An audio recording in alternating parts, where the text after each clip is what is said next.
Hey, I'm Darius Ramsey. And I'm James Rhoads. We are the Ramsey Rhoads group here at Berkshire Hathaway here in Camp Hill, PA. So today we are going to talk on a little bit of a controversial topic, and I think Shakespeare said it best in the past, to be or not to be. So, to inspect or not to inspect?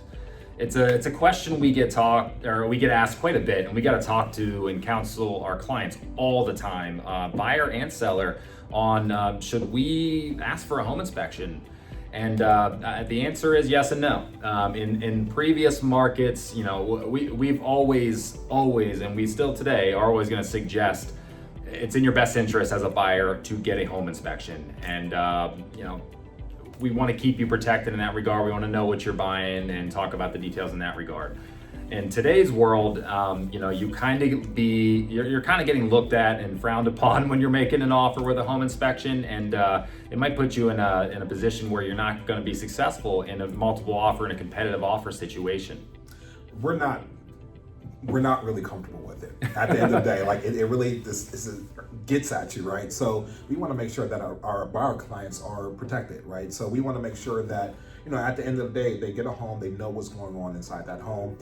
Having a little bit more information outside of just the seller's property disclosure, but we also recognize the fact that asking for a home inspection these days in the extreme seller's market that we're in is reducing your chances and making it 10 times harder for your offer to be the one that gets accepted. So we really have to help our clients weigh the risk versus the reward. Absolutely, and the risk versus reward can carry over when you're trying to sell your property as well.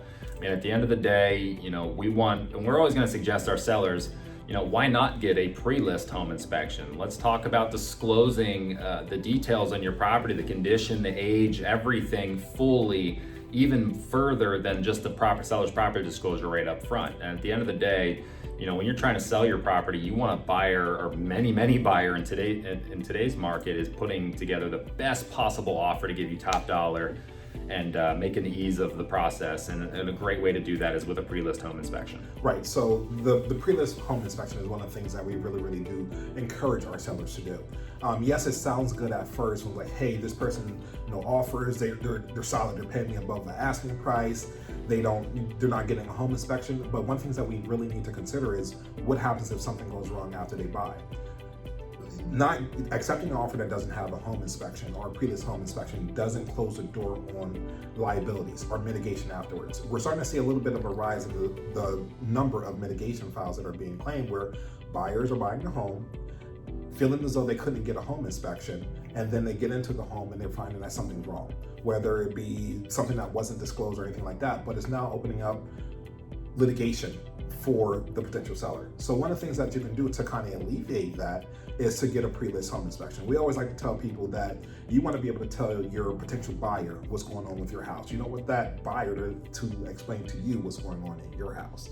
So that's one of the reasons why we really like to suggest that we get a pre-list home inspection. Yeah, maybe $300-400 up front, but it could save you thousands down the road if the buyer moves in and something happens. Absolutely, and like we always say, one of the most important responsibilities we're always going to have as buyer representative or even a listing representative for you guys is to keep you guys protected. At the end of the day, we want to help everybody buy and sell properties safely, cleanly, and find a pair to a home. And the best way we can do that is help to keep you protected. And these are the best possible things we can do. And we're always going to do that. Yeah, once again, if you guys have any questions whatsoever, feel free to reach out to us. Like, comment, subscribe if you're watching this on YouTube. If you're watching it on Facebook, make sure that you actually share it with your friends and loved ones, especially if you find this information to be useful. All right, guys, you have a great day. All right, see you in 2 weeks.